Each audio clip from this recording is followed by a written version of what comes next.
श्री राम जय जय राम। राधे श्याम जय सीताराम।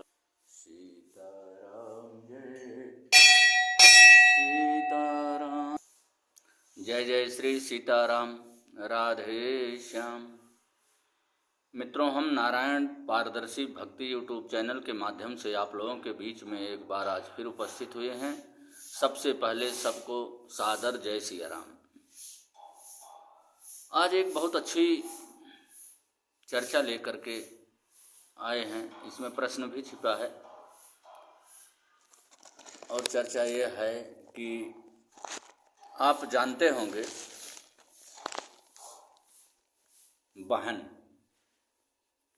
बहन जो है भाई के लिए कितना मर मिटने को तैयार रहती है। हर एक आपत्ति विपत्ति में साथ देती है। भाई के लिए बहन जितना शुभचिंतक लगभग सब नहीं होते। इसी बात पर है। यहाँ प्रश्न उठता है कि बहन तो ठीक है अपनी जगह पर, लेकिन क्या भाई को अपनी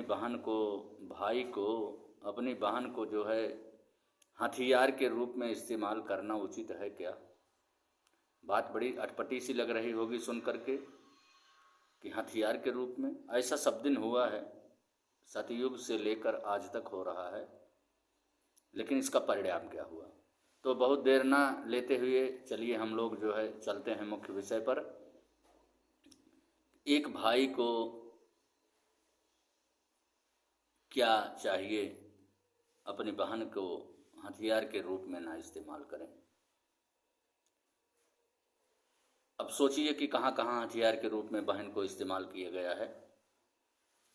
सतयुग में चलते हैं, सतयुग की कहानी को लेकर के हम चलते हैं।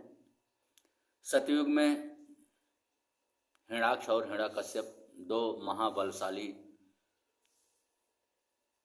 राक्षस थे। भगवान विष्णु के परम दुश्मन थे, शत्रु थे। और उसी हिरण्यकश्यप का एक महाप्रतापी, महाज्ञानी, महाभक्त प्रहलाद भी था। हिरण्यकश्यप और रानी कयाधु के कोख से जन्म लिया हुआ प्रहलाद। अब चूंकि भगवान का जो है परम भक्त था प्रहलाद, और हिरण्यकश्यप भगवान का परम शत्रु था, तो दोनों में समानता नहीं थी। वैचारिक मतभेद था दोनों में। तो कितना कितना उपाय किया हिरण्यकश्यप भगवान का विरोधाभास करते हुए भक्त प्रहलाद को मारना चाहा। बहुत से उपाय किए। अब यहाँ आता है बहन का बात। अपनी ही बहन को हथियार के रूप में उन्होंने प्रयोग किया कि हिरण्यकश्यप अपनी बहन को हथियार के रूप में इस्तेमाल किया। उसको अग्निदेव से वरदान था कि उसको अग्निदेव से वरदान था कोई अग्नि जला नहीं पाएगी। इसलिए जो है पूरा एक अग्निकुंड बनवाया और उसी में जो है होलिका, उसकी बहन थी श्रृंगिका, होलिका भी कहते हैं, वो भक्त प्रहलाद को लेकर के बैठ गई उसको मारने के लिए अपने भाई के कथनानुसार। अंत में भगवान ने इतनी रक्षा की अपने भक्त प्रहलाद की कि होलिका उसी में दहन हो गई, श्रृंगिका उसी में दहन हो गई। और दहन होने के बाद भक्त प्रहलाद मुस्कुराता हुआ उसी अग्निकुंड से निकला। वह भी हथियार के रूप में अपनी बहन का इस्तेमाल किया था, लेकिन भगवान के आगे उसका भी नहीं चला और अंत में उसी हिरण्यकश्यप का विनाश हो गया। दूसरी कथा आती है त्रेता युग की। रावण की बहन सुपर्णखा थी। सुपर्णखा जो है विद्युज्जुहा की पत्नी थी। विद्युज्जुहा को रावण ने जो है मार दिया।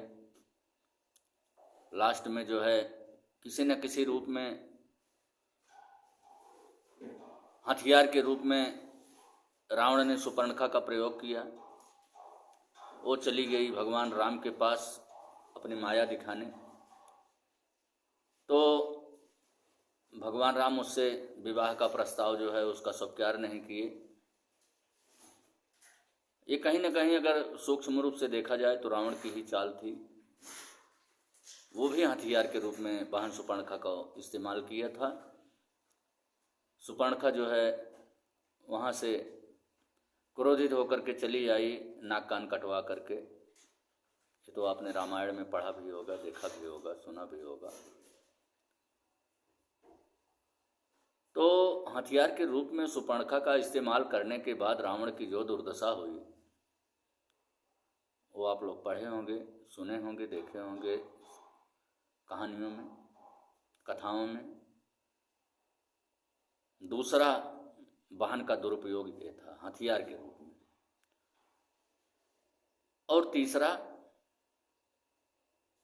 तीसरा जो है आते हैं हम द्वापर युग में। द्वापर युग में भगवान कृष्ण अवतार हो चुका था। ऐसा भगवान विष्णु के खिलाफ ही जो है षड्यंत्र रचा गया है, वाहन को इस्तेमाल किया गया है हथियार के रूप में।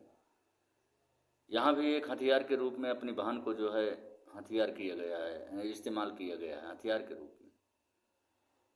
तो भगवान कृष्ण का जन्म हो चुका था, अवतार हो चुका था। मारने के लिए जो है कंस ने बहुत बहुत उपाय सोचा। शुरू से ही सोचिए कि 6 दिन का बालक था भगवान कृष्ण। बालक था नहीं, बालक के रूप में थे। तो और जिसका आदि और अंत नहीं है वो कहाँ बालक हो सकते हैं, लेकिन बालक के रूप में थे। तो 6 दिन का बालक जो है भगवान कृष्ण के रूप में था। और इधर कंस जो है मारने के लिए बहुत बहुत लोगों को बहुत बहुत प्रयास किया, भेजा, लेकिन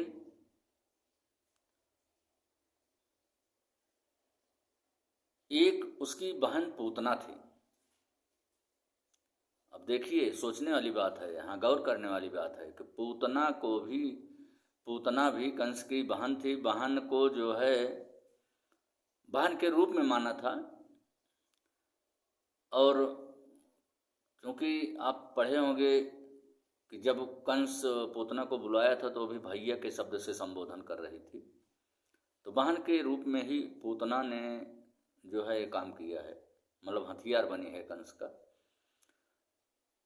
तो भगवान कृष्ण को मारने के लिए कंस ने अपनी बहन पूतना को हथियार के रूप में इस्तेमाल किया द्वापर युग में। तो कंस को जब मारना ही था तो और बहुत कुछ तो उपाय कर ही चुका था, लेकिन बहन को भी हथियार बनाया हो तो पूतना को भेजा वहाँ मारने के लिए। और पूतना अपना ही स्तनपान कराने के बहाने भगवान कृष्ण को जो है ले लिया अपने गोद में। और आप सुने पढ़े होंगे, देखे होंगे कहानियों में, कथाओं में कि पूतना का क्या हाल हुआ। स्तनपान करते करते ही उसका प्राण भी पान कर गए। और लास्ट में, अंत में कंस की क्या दुर्दशा हुई आप लोग स्वयं पढ़े होंगे। अब इस समय की बात, वर्तमान की बात मैं कुछ नहीं कहना चाह रहा हूँ कहाँ कैसे हुआ, लेकिन अगर आप देखेंगे तो ऐसा बहुत हो रहा है।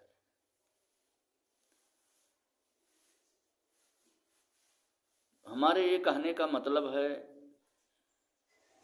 कि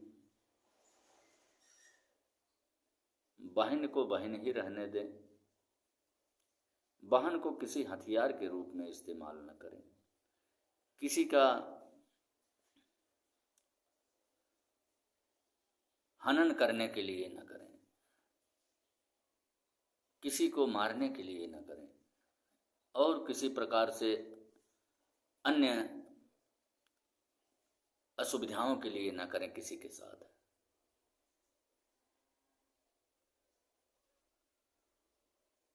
तो ज़्यादा उचित रहेगा।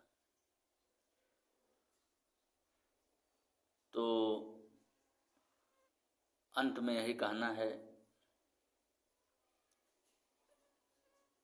वाहन का पद जो है बहुत ऊंचा होता है। अगर छोटी है वाहन तब भी हम पैर छूते हैं, और बड़ी है तब भी वाहन का पैर छूते हैं। ऐसे अग्नि में नहीं ढकेलते हैं कि वाहन का विनाश तो होगा ही और उसमें अपना भी विनाश सुनिश्चित हो जाए। और देखिए, जहाँ जहाँ वाहन हथियार बनाई गई है, वाहन तो गई ही है, और साथ में उस भाई का भी जो है क्या हुआ है, परिणाम क्या हुआ है, आप लोग देखे पढ़े सुने होंगे। इसीलिए जो है अंत में यही एक वाहन को वाहन ही रहने दें। अब और क्या कहें। अगली कथा के साथ हम फिर से आपको मिलेंगे। लास्ट में एक रिक्वेस्ट है कि आप इस कथा को शेयर ज़रूर कीजिएगा। चैनल को अगर आप नए हैं तो सब्सक्राइब ज़रूर कीजिएगा, लाइक ज़रूर कीजिएगा। अगर कुछ हमसे त्रुटि हो रही हो तो आप कमेंट में प्लीज़ ज़रूर बताइएगा, नहीं तो हमसे सुधार नहीं हो पाएगा। अगर आप जुड़े रहेंगे तो ऐसी कथाओं के साथ हम आपसे फिर मिलेंगे। तब तक के लिए जय सिया राम, जय सिया राम, जय सिया राम।